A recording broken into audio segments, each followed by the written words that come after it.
wife were allowed to have dinner together, I would no longer be married. Good call. Yeah. He's pretty smooth. Very.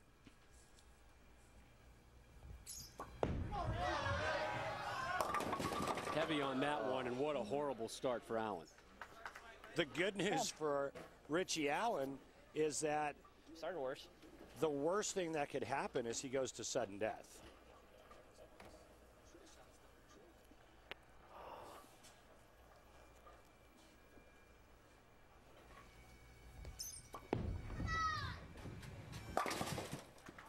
So an open frame for Dick Allen and an early opening for Chris Barnes. And Chris, you've had some time to think about that first match. What were some of the thoughts that were going through your head?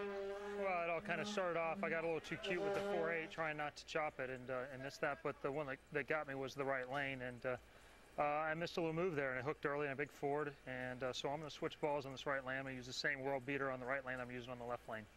So there's Chris Barnes and his strategy in a must-win match for Chris Barnes. He wins this, we go to a one-ball roll-off for the title.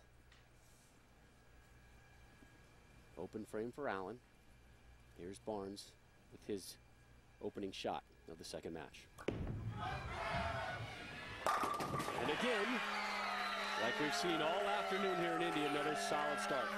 And if we do go to the one-ball roll-off, Chris Barnes is the higher seed. He would get choice of starting lane and position.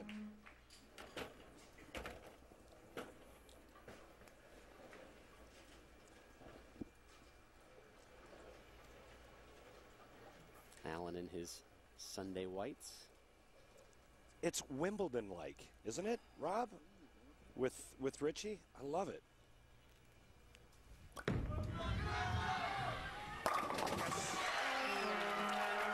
Got a good blueprint now. A lot of practice in between the last game and the start of this game. Made the adjustments necessary, changed bowling balls. Perfect start for Chris Barnes. Richie Allen down 21 after 2. 10? Yeah! Needed that. Just kind of mentally needed that with all the issues he had despite winning match one, but with that 10 pin.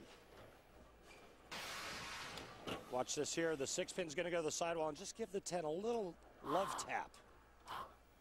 Just enough to knock it off balance.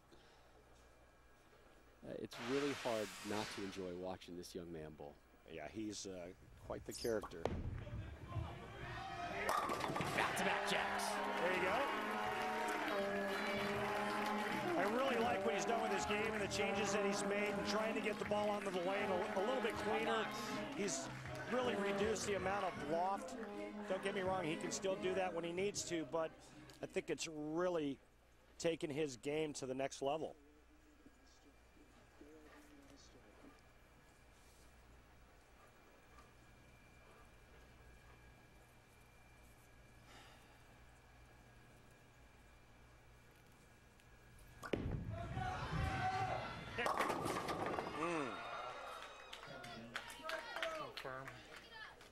Well, you heard him say it, a little firm, and that kept the ball from finishing stronger in the back part of the lane.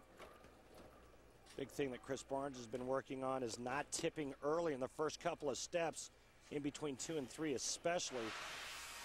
That's what he keys on Sundays when he's doing his thing.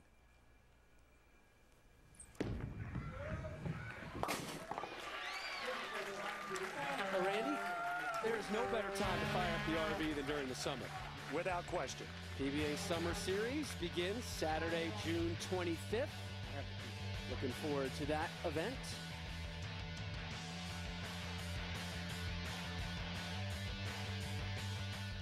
I'll bring the burgers and dogs. You get the charcoal. I'll bring the condiments. Okay.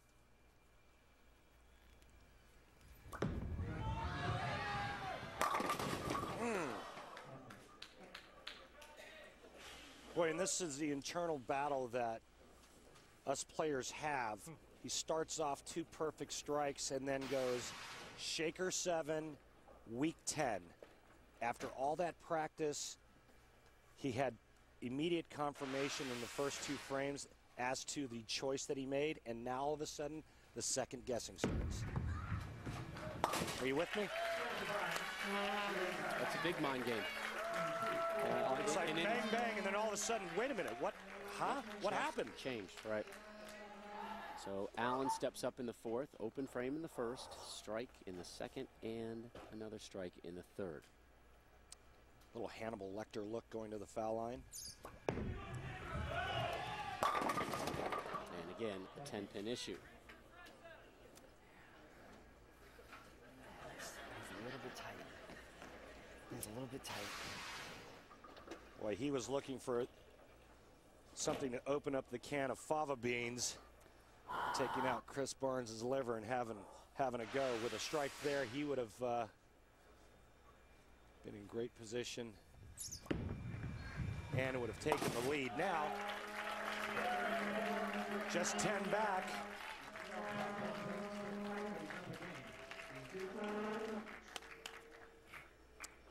Big discrepancy between the two lanes as far as strike success rate for Allen this afternoon. Yeah, not so good on the right lane.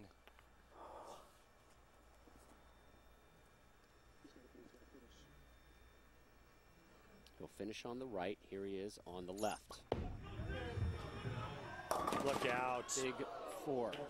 Big trouble. Not deep enough on that lane. What a seesaw match already. We're only 5 frames into it.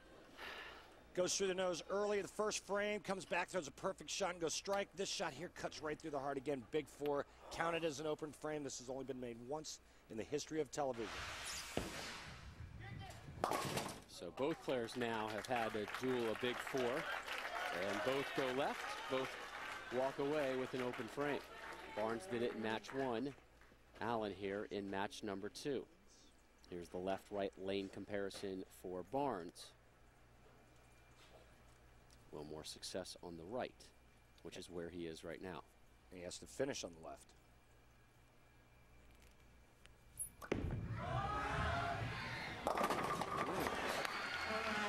Okay, got into that shaker zone there, Rob, and switched him around a bit. Son Ryan flexing his muscles. Said, come on, man, throw some strikes, man. And off in the distance, Allen kind of turned away and fanned his hand. Big thing for Richie Allen right now is the left lane.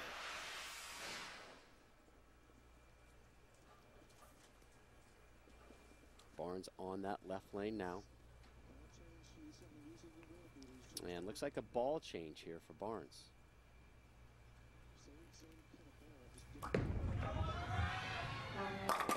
Oh, no.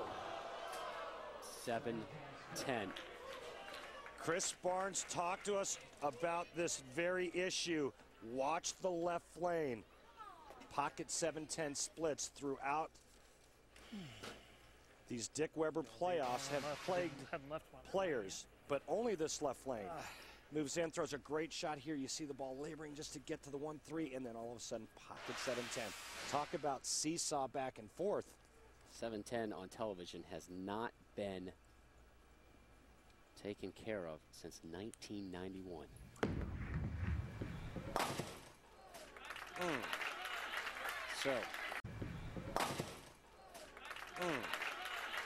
So a pair of matching open frames now for Allen and Barnes, and it was about at this juncture in match number 1 where we were saying, boy, Barnes is in cruise control, but there's Allen just, 14, 16, 18 pins back.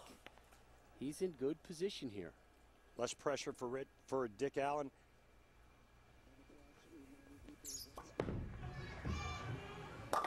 Strike number 3 for Dick. He still has sudden death guaranteed. Right. Chris Barnes has to win. Saw Dick's wife there cheering her man on.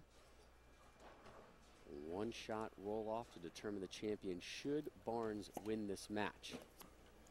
14-pin deficit for Dick Allen. He can cut it to 4 with a strike right here.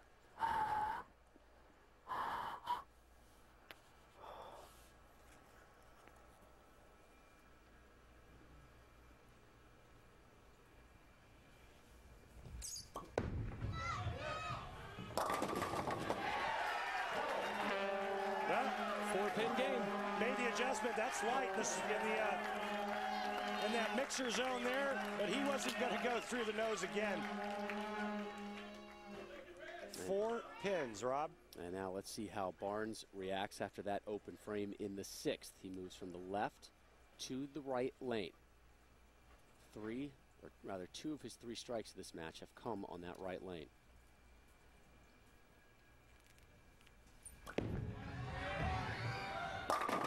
.710 again! Again!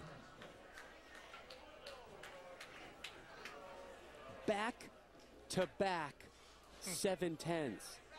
Left by one of the game's greats. And Rob, in my 30 years of being involved with the PBA, whether it was on tour bowling or doing broadcasting, I can't remember the last time a player's left back-to-back 710s, especially given the circumstances. Yeah. Wow. Did this match just turn? Yeah, and it turned real ugly for Chris Barnes. Just unbelievable back-to-back horrible breaks. Now he's down by 7. It was just a couple of frames ago where he was 14. He was up by 24, and now finds himself behind. He can strike out to shoot 215. It's the best he can do. Dick Allen can shoot 232. Barnes asks for a re-rack. If you were his coach, if you were in his ear right now, what would you be telling him? I'd tell him to soften it up just a pinch. But right now, the big thing for him is mentally he's got to regroup, because he just got punched in the gut twice really, really hard. He's got to shake it off and somehow find it within himself to come back and make great shots here in the 8th, 9th, and 10th frame. And he can do it. Yes, he can.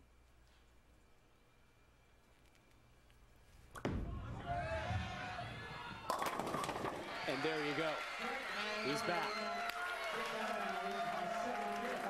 Yeah, and I'm going to say he's not real happy right now, because Chris Barnes knows that those 2 7-10 splits in between the 2 strikes could very well cost him this tournament.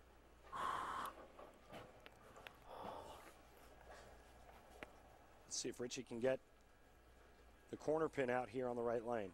Looking for 3 strikes in a row. Got it!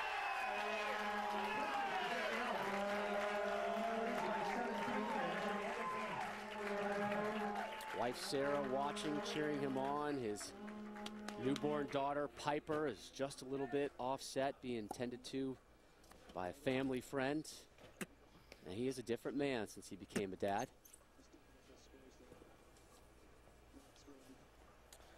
Allen can max out at 232. Barnes now, the best he can do, a 215.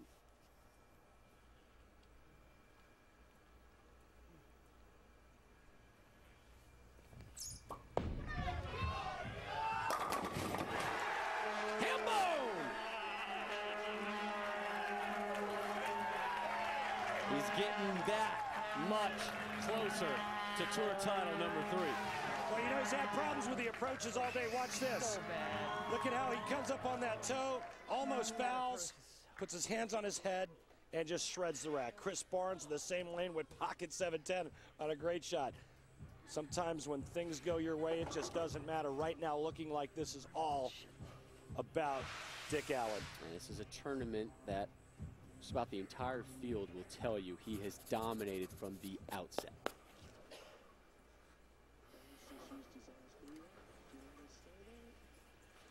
Chris Barnes just utilizing his final re-rack. 2 frames left for him. He has just got to strike and strike and strike.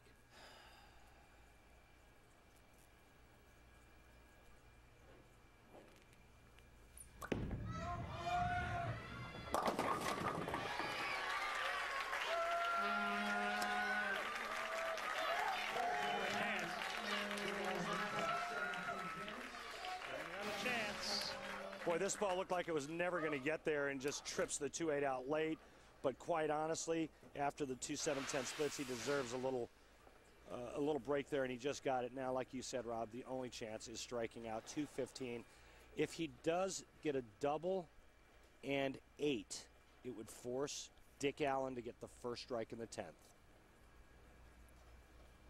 We've seen it happen time and time again this season. When players look like they were left for dead, they strike out in the 10th frame, their opponent gets up, and there's a colossal blunder. Leaves the 10.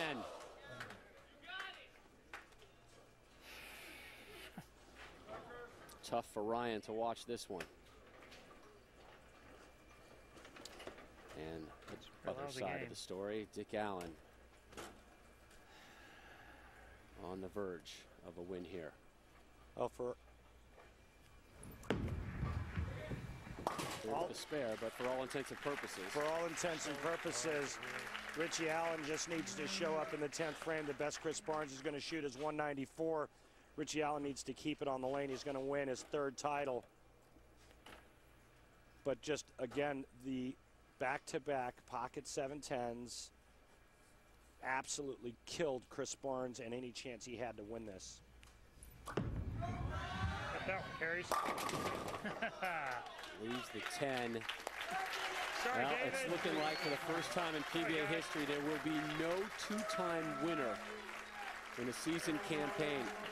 Dick Allen is up. He was telling me a story when he was a 17 or an 18-year-old down in Meridian, Mississippi. Camera, please. If you won the tournament, you would get your name on the flyer next year as the defending champ. He said, "That's what I want. I don't need the check. I want my name on that flyer." 8 pins for the win. Get to him.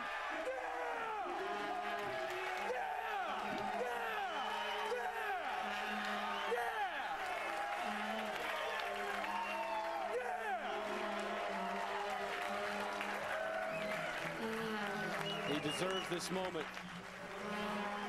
A huge, epic effort. Baby, monkey, that's for you, Rob. From Dick Allen. Oh, I love this guy. We'll talk.